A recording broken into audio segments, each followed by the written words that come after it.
Hi YouTube, this is Terminator TX3, and I haven't made a video in a while, and since the year has ended, 2017, I thought I would do a year in review, but since I don't own the Switch, and the focal point of this video is about the Switch, so I retitled it as Nintendo Year In Update, and the first part will be about the, the different models for each console, so that's the Wii U and the Switch. The second part is about the controllers, the default gamepad, the games, the Nintendo Network or the online service, and lastly, the pros and cons and my conclusions.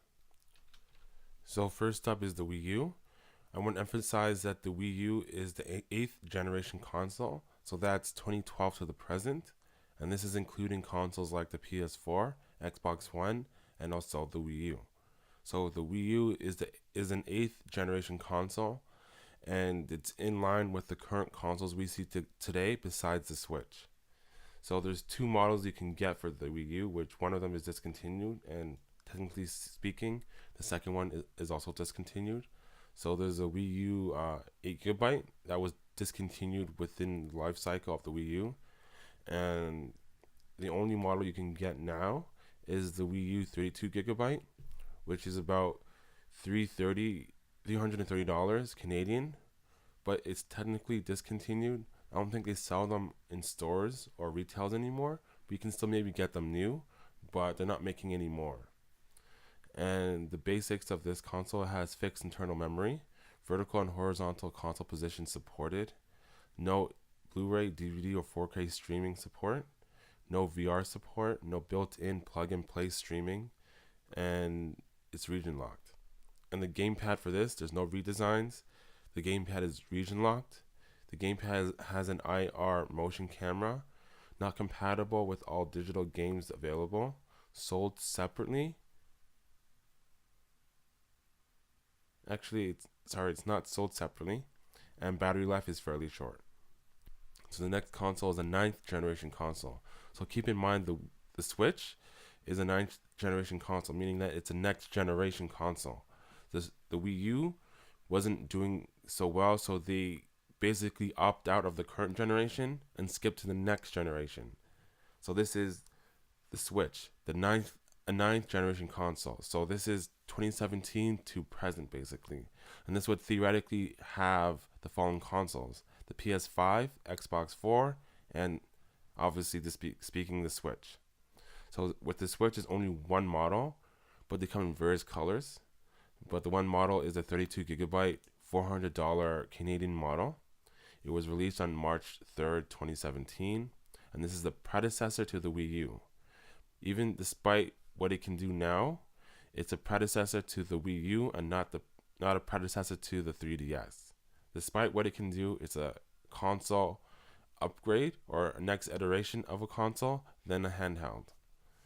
So now some notable information: dock scratching screens, switch unit warping. So those are the two things I heard about with people owning Nintendo Switch, that there's like a docking system that comes with the console, and it tends to scratch it when it scratches the unit when you put it inside the docking unit or station, whatever it's called. And warping, I'm guessing that's when it's being used often. Maybe it overheats and sort of warps. I'm not sure how valid these claims are, but keep in mind that this was a big thing shortly after release. It's most likely resolved now, but keep in mind that this is a problem. Well, it was a problem in 2017. So the details of the console: it has fixed internal memory, fixed internal rechargeable batteries, 6.2 multi-touch screen at 1280 by 720 resolution. It has a volume button. It has a console, tabletop, and portable play styles. So it can be like a portable console, even though it's not. It's a console first, home console first, and a portable console second. It has a micro SD support, like a port for micro SD for expanding memory. No Blu-ray, DVD, or 4K streaming. No VR support. No built-in plug-and-play streaming. No unified in-game milestone system. So milestone systems like achievements, what Xbox One has or what the Xbox has created, the achievement system. On PlayStation, they have trophies, which copied the achievement system, but Nintendo doesn't have their own milestone system. Another thing here is remove microphone port. So on the previous generation, the Wii U, there was a microphone port, so you can talk using the controller you had in your hand. But in this generation, the ninth generation console of Nintendo consoles, it removed the microphone from the unit itself, so you can't actually physically put in a headset to talk to people online. They removed that feature from the newer console. Keep that in mind. So they have a 3.5 millimeter audio jack, so you can still listen to the audio using a jack, but there's no microphone jack or no microphone port. This one is not region locked. It has USB Type-C port for charging and maybe other things. It has controller support.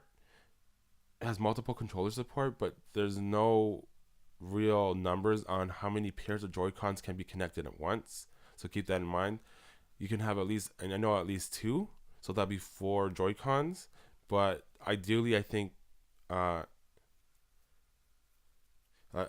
like maybe 8 should be ideal, because that would mean 2 Joy-Cons per person out of 4 people. Because if it's a console first, 4 is generally minimum for consoles. You can have more than that, like 6 or 8, like pairs of Joy-Cons, not individual Joy-Cons.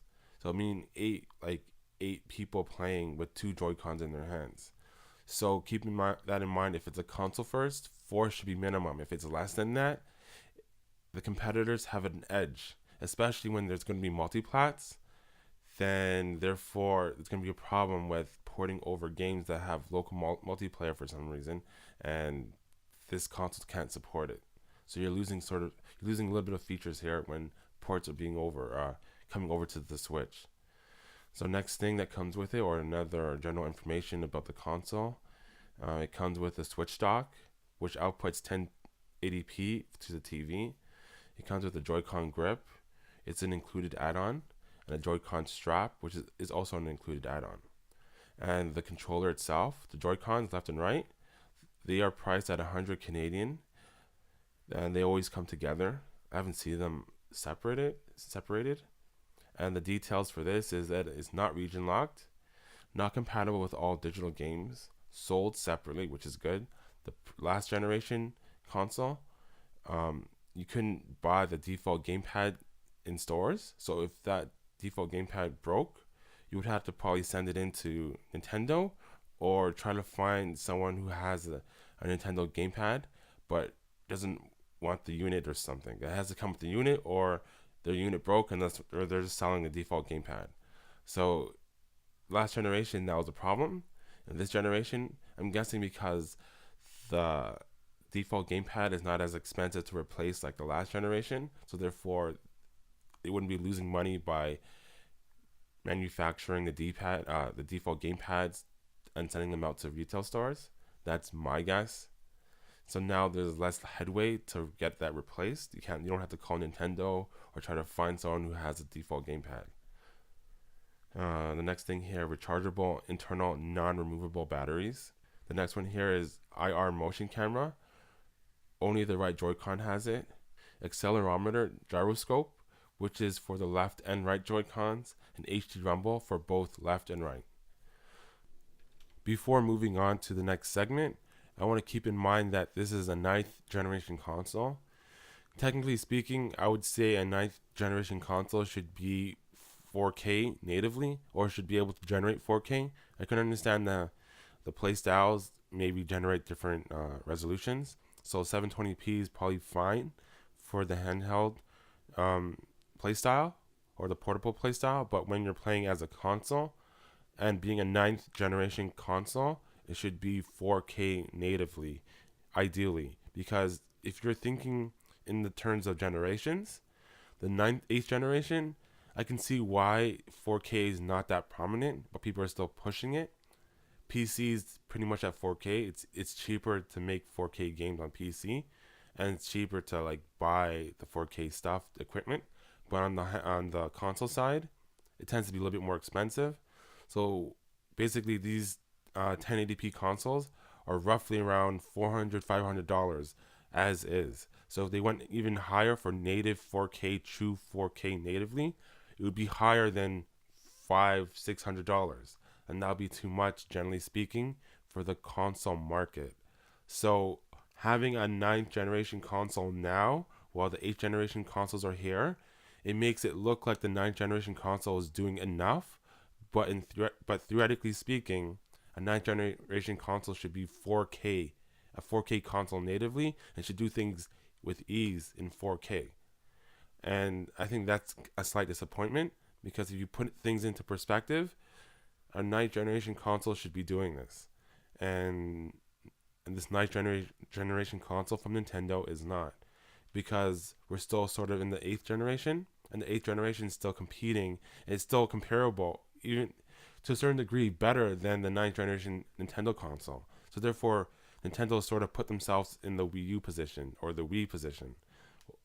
They're just, even though it's sort of the same position, or it is the same position, they're in that position while being in the ninth generation console, and when comparing it to the eighth generation consoles, they're still in that position, which is disappointing, because once all the other consoles catch up, we're going to be in the same boat. Everyone's going to be in 4K, and this console's not.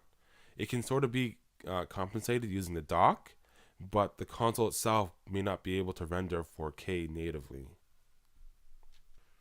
So the next thing I want to talk about is the games, but keep in mind that I don't have a Switch, so this is why it's an update.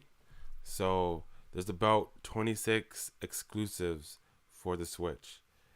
This is a combination of in development and release software.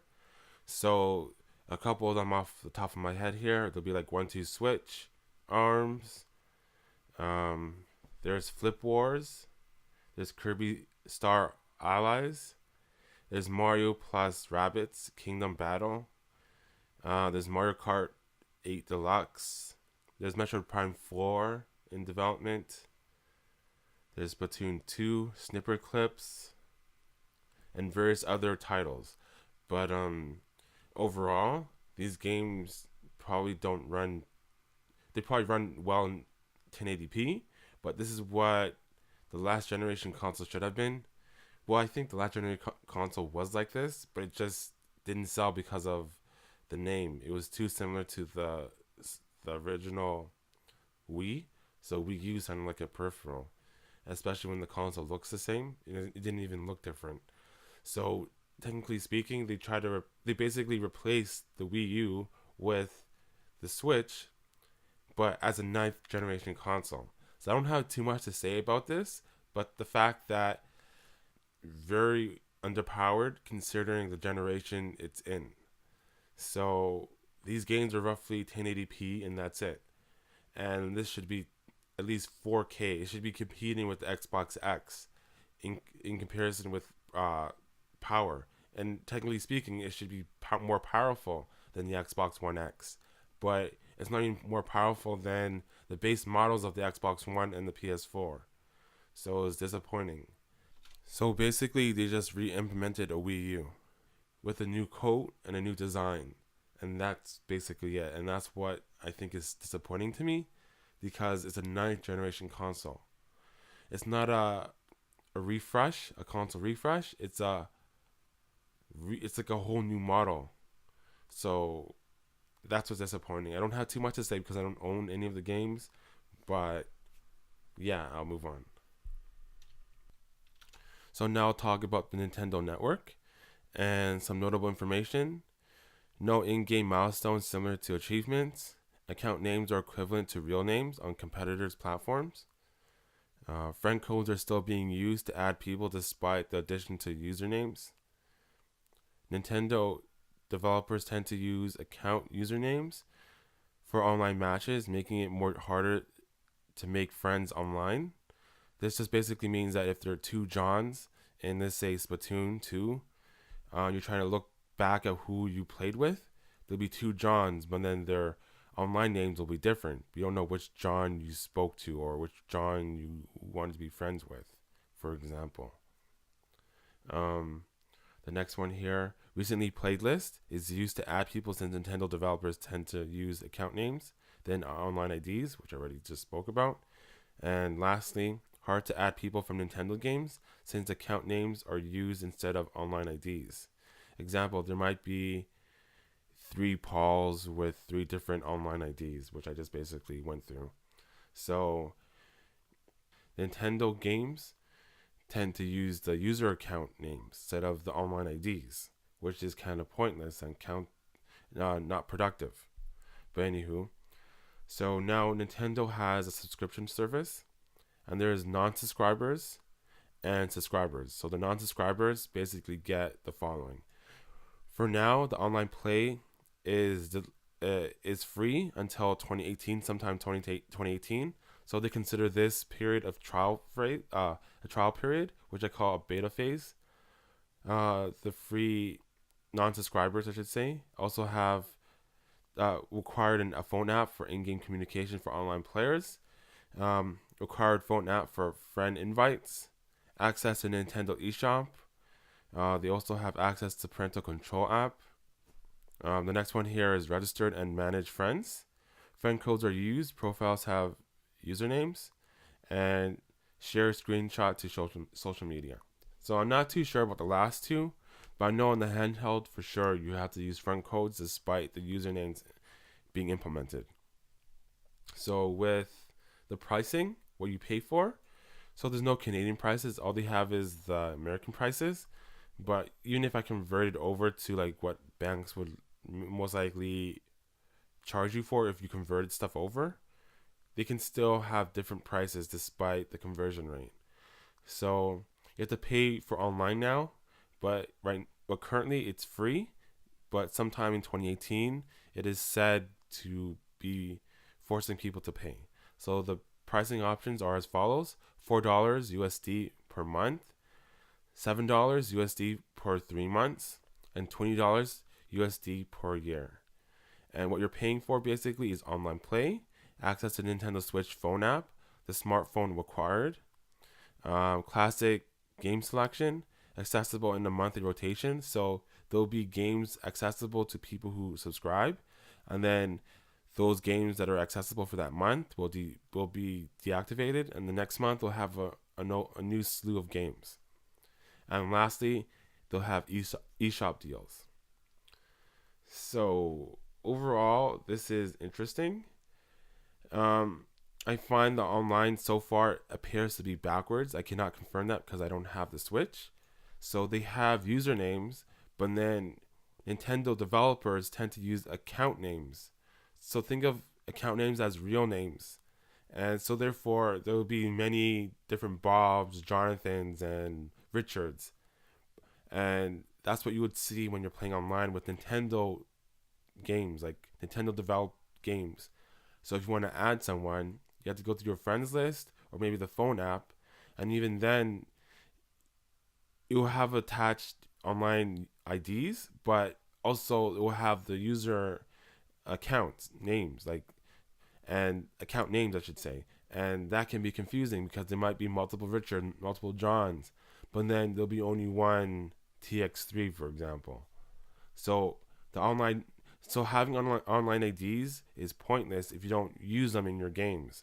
I think third-party developers will use them, especially with Call of Duty, but with Nintendo games, especially the games like Splatoon, Mario Kart, from what I've seen, they use account names, not online names, which is backwards because the online names help you distinguish everyone because the online names have an attribute to be unique. So no one can have the same online name.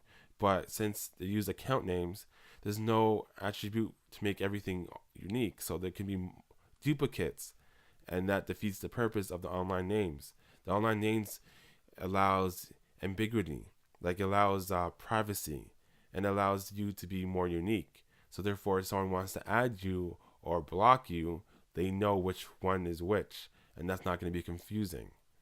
And on top of that, you have to have a phone in order to do something that should be native on the console. Again, looking at the 8th generation consoles, you can just plug in the microphone headset into the controller or the console and speak.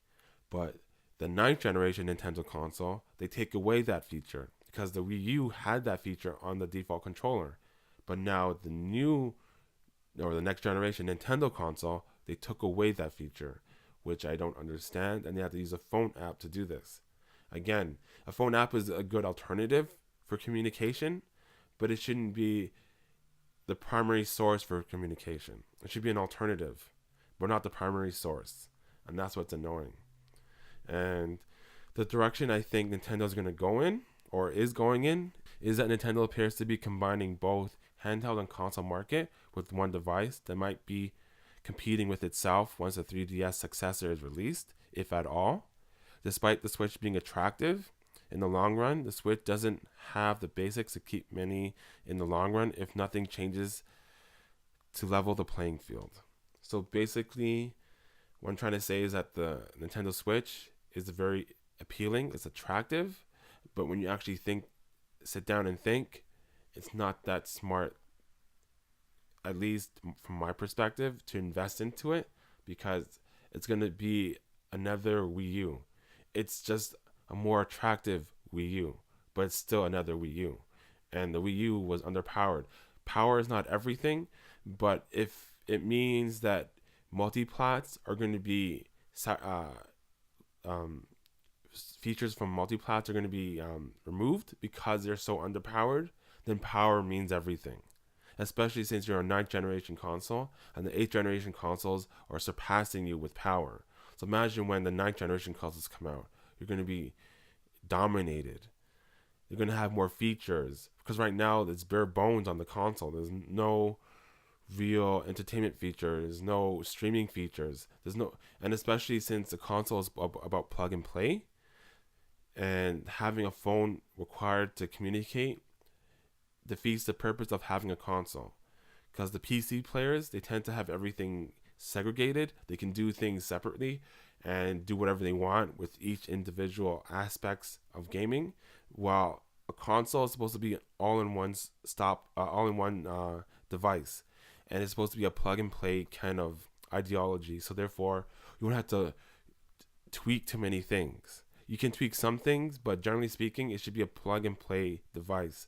And Nintendo's consoles tend to forget how consoles are supposed to be an easier way of getting into gaming besides PC. So like PC can be easy, don't get me wrong, PC is not super complicated, but generally speaking, it should just be plug in and play, and that's it. There's no tweaking, there's no finding out where you have to get the updates. Everything does it on its own. It does everything what the PC does, in a sense of like updates and all that stuff, but it should do that on its own. It should be easier for people to just get in and download instead of searching where to download things. And that's the whole point of a console, generally speaking, is a plug and play device. So therefore, it makes it easier to get in and out, to find your updates, to find your games. It's just easier, all in one stop shop kind of thing. And Nintendo console doesn't have that. So the more you think about the console, the more tedious it is, especially in the market it's in. It's supposed to be a plug and play market. That's what the console is, and it's not that. So now getting to the pros and cons. I only have very little, and there's like 3 sections for the pros. There's peripherals, games, and hardware. So let's get into the peripherals. The Joy-Cons are somewhat adding to the wheel ideology, then reinventing it, not completely starting from scratch. Because generally speaking, when Nintendo becomes too original, they start from scratch again. So therefore, you have to rebuild from the ground up. But if you take from what you did from last generation and add on to that controller, that means you're adding to the wheel. You're not reinventing it. So therefore, all the games can be ported over. So that's what that means. And default pad is sold separately, because last generation, the default pad wasn't sold separately. So if you lost it, you had to return it into Nintendo or try to buy it off of someone. So at least that's a plus. So continuing on with the pros, the games has more exclusives than the Xbox One in less than a year's time. So with the Xbox One, I think there's about 16 or 12 exclusives, I'm not sure, but it's very low. It's like around 10. And here I think it's like around 26 exclusives. Not all of them are released. Some of them are in development, but overall, it's more exclusives than the Xbox One. And lastly, the hardware section for the pros. Expandable memory. A naming convention isn't similar to the previous hardware. Naming convention, not confusing consumers. So, because of the Wii and the Wii U, they kind of sounded like a peripheral because there's the like Wii nunchuck, Wii remote, Wii surfboard or something, and then there's Wii U. So it sounded like a peripheral. So with the Switch, you can have a Switch Joy-Cons, Switch this, Switch that. So therefore, the naming convention, I like overall naming convention is the same, but at least it's not similar to the previous generation, confusing the consumers. So now getting to the cons, which is a lot bigger. So the cons are split up in a couple sections. There's functions, peripherals, multiplats, social and communication, which is one, hardware, and perceptions. So I'll start off with functions. So the first one I have here is common entertainment apps not available. So it's like Netflix, Amazon Prime, Bell, YouTube. There's no internet browser, no ability to back up game saves. So the next section here for cons is peripherals. So there's expensive default controllers. So the controllers for the Switch is $100. That's kind of expensive because contrary to the competitors having higher, like better hardware, the controllers are cheaper. They're around $60 to $70. It's not that much cheaper, but still it's cheaper. So therefore, you're going to an underpowered console with the peripherals being more expensive than the competitors. And you need more external hardware for it to do the same thing natively what other hardware does natively. So basically you need to buy additional hardware on top of the expensive equipment in order to do something that the competitors do natively. So keep that in mind. So the next one here is alternative controllers. Although cheaper, remove some of the features from the default controllers that is needed in some games. So for example, like the 1-2 switch. So this is talking about how 1-2 switch uses motion controls, and the alternative controllers like the Switch Pro controller, it doesn't have accelerometers and stuff like that. So therefore, you'd need the Joy-Cons to play all games, while the Switch Pro controller can play probably a lot of games, but not all of them. So therefore, what is the point of having an alternative controller if you can't play all games with it? It defeats the purpose of having that controller. Again, it's somewhat annoying, but it is what it is. And lastly here for peripherals, the Joy-Cons cannot fully play all previous Nintendo console games. So what I'm talking about here is that when you reinvent the wheel, you sort of do this. You kind of like shoot yourself in the foot. So if you're too original, like say for example, the Wii, how it was so completely different from the GameCube. So the GameCube games could not be ported over to the Wii because they use motion controls and they couldn't really fully implement what the GameCube did on the Wii console. And that ran into problems because if you're too original, you're starting from scratch again. But if you add on to the wheel, like what mainly PlayStation and Xbox do, all the games will be compatible. But their problem is making their games compatible on the architecture that the hardware is on. That's their problem. But once they have that compatibility with the software, the controller is compatible with it. While Nintendo's problem is they can most likely port over the games, but the controller is not compatible.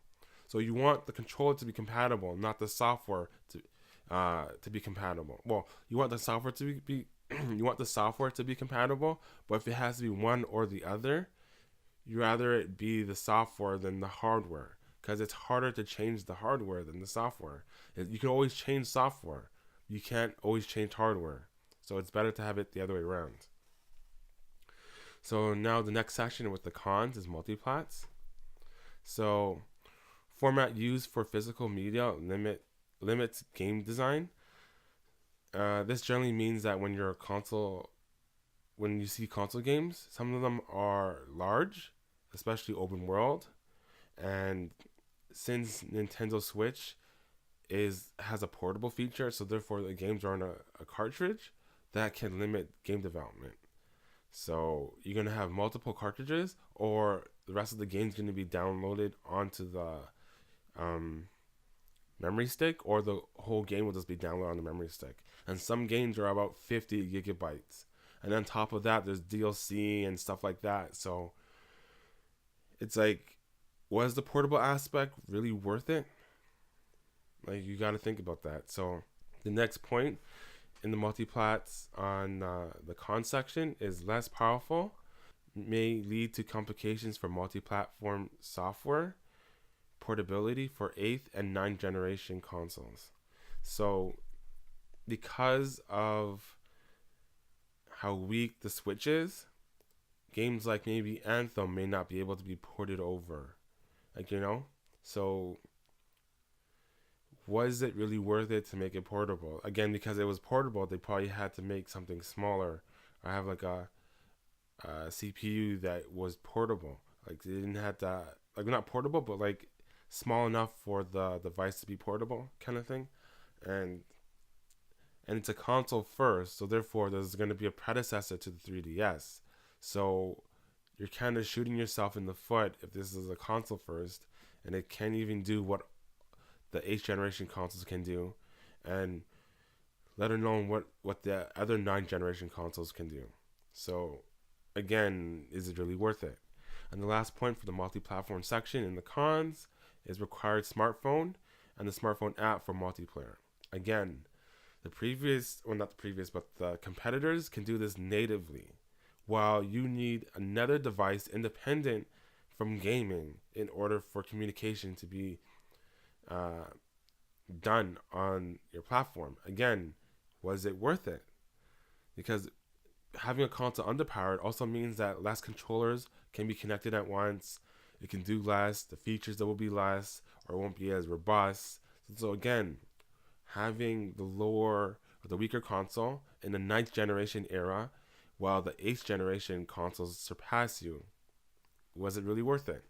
So a lot of things all sort of contribute to the lack of power in the console, and that tends to be a problem, because if you have no power, you can't do much, and if you have no power, multiplats suffer.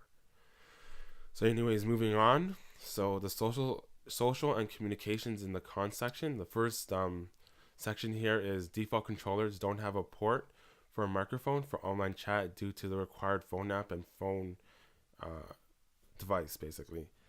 Already went through that, so let's move on.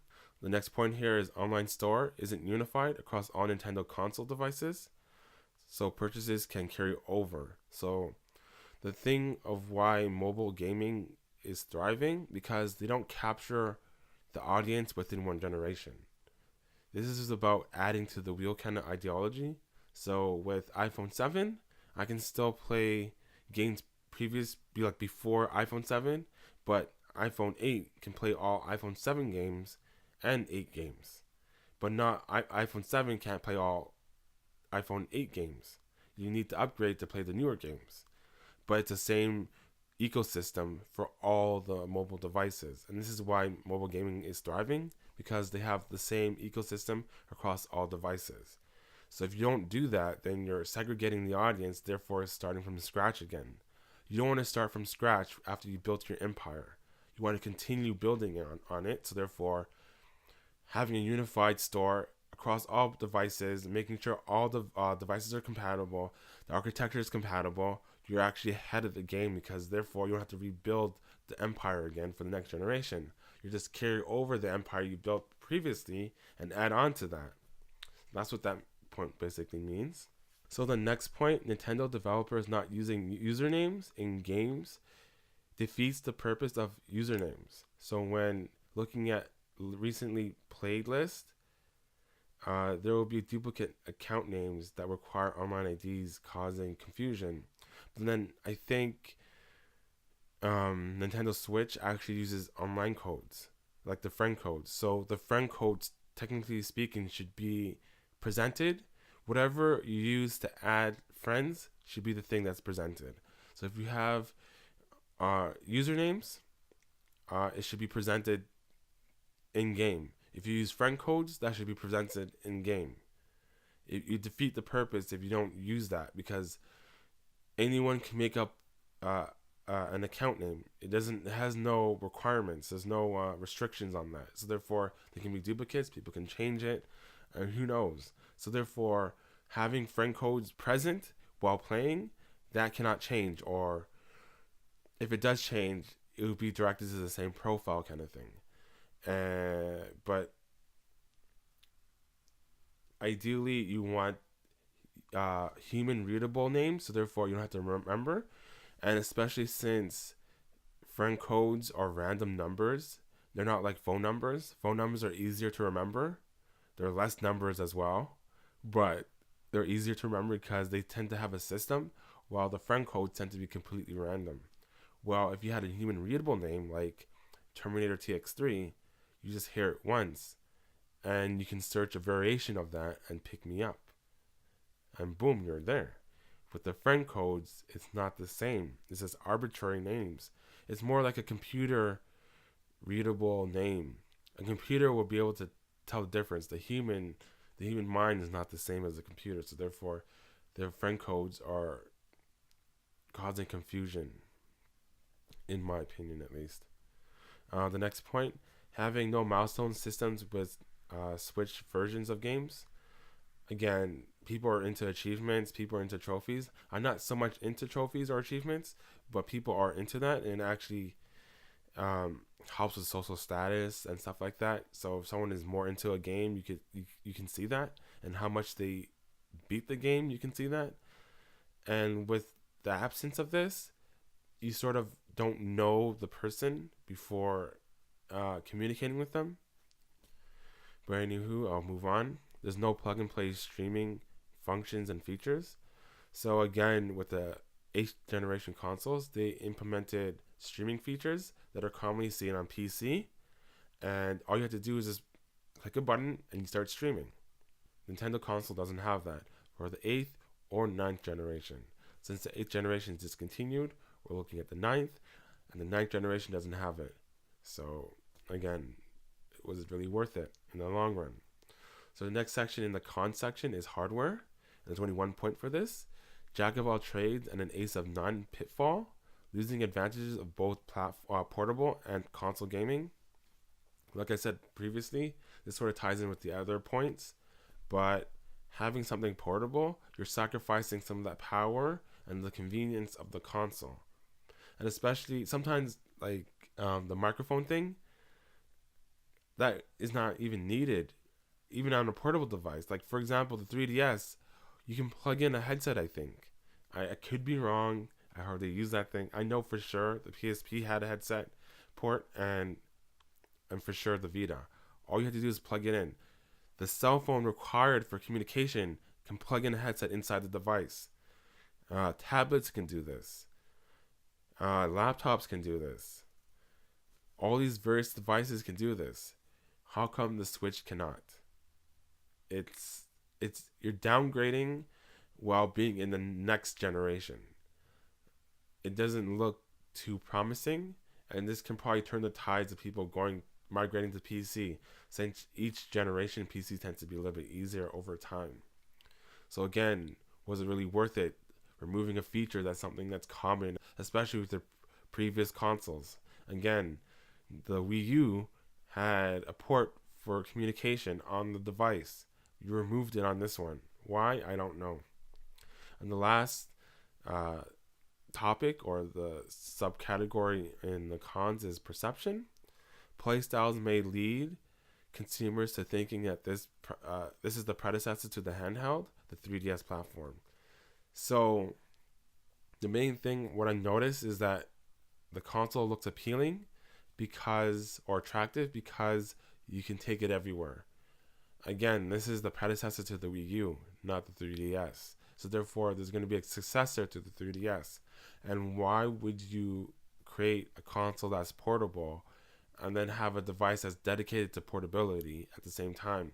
You're kind of competing with yourself.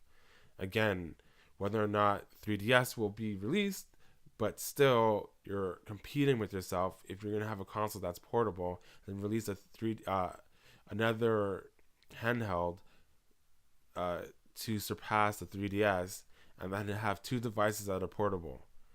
What's the point? Again, I'm not sure if this is like a smart investment. I'll probably get one in the future, but as of right now, I don't see the point of buying one. And the conclusion here is that my blurb here is home consoles are supposed to allow easy plug and play design, and Nintendo seems to completely misunderstand this concept and continues to ignore it. Nintendo targets the youngest audience, but requires them to do the most work that can literally take seconds on the competitors in its category. In short, the console is an illusion of what people might want, but won't realize it until later on in the life cycle, when you see how convenient the other consoles are, how much more powerful it is, and how much cheaper it is. Like, I think, I could be wrong. I think the base PS4 is cheaper than the Switch, so therefore, the cheaper hardware. I mean, not cheaper hardware in the sense of like internals, but the price tag is cheaper and the hardware is more powerful. So there's no real trade-off. And having it portable on console mode, you're kind of defeating the purpose of the advantages of each one. So one is portable, that's fine, but then if it's a console first, what about the open world games? So you're gonna have like one or two open world games on your portable device because the memory sticks are not that big to begin with. Like, people are running out of memory with a 500 gigabyte model, and you're telling me what the highest is, like, what, 150? That's not a lot. Especially you need some space for upgrades, DLC. It's going to be a lot. You're going to have to delete a lot of stuff and reinstall them, and I'm not even sure how fast the load times are. So you're kind of defeating the purpose of the advantages of each one, and you're in a gray area. So you lost the advantage of each one. So the console has an advantage over portable, and portable has advantages over a console. But if that one device is both, you lose both advantages of each play style, therefore putting yourself in a gray area. I think I talked enough, so this will be the end. People can do whatever they want, but this is just my take on the Switch, and I don't think it's worth it in the long run, especially. I'll eventually buy one, but as of right now, they're making so many poor decisions, I don't think it's worth it. But anyways, TX3 out.